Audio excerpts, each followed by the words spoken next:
আসসালামু আলাইকুম সুপ্রিয় চাকরি প্রত্যাশী বন্ধুরা। আজকে যে অঙ্কটি আমরা আলোচনা করব এটি বেশ কয়েকটি পরীক্ষায় চাকরি পরীক্ষায় এসেছে।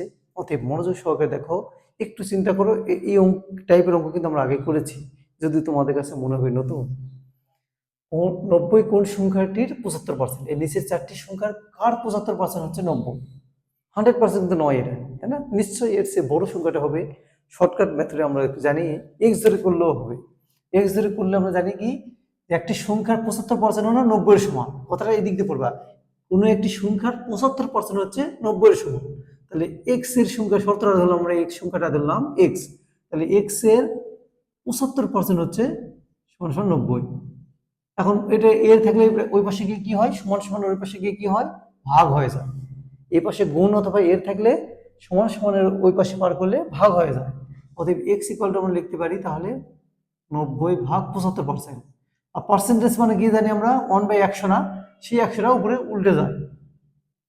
পার্সেন্টেজ মানে হলো নিচে হলো মনে মনে 100।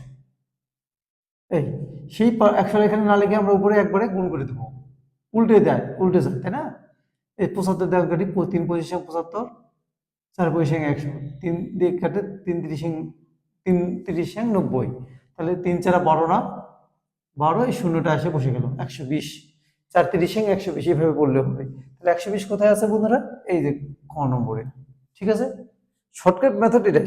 আর একটু শর্টকাট মেথড আছে, সেটা হচ্ছে তোমরা লিখতে পারো ডাইরেক্ট সংখ্যাটি সমান সমান হলো SHORT, শর্ট শর্ট মেথড একবারে।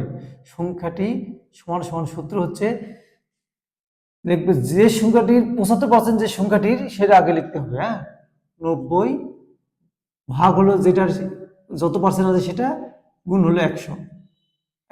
একই জিনিসটা দেখো তো, 90×100/75, 90×100/75, এটা কাটাকাটি করলে 120 আসবে। ঠিক আছে, তো বন্ধুরা এই অঙ্কটা বাসায় প্র্যাকটিস করো।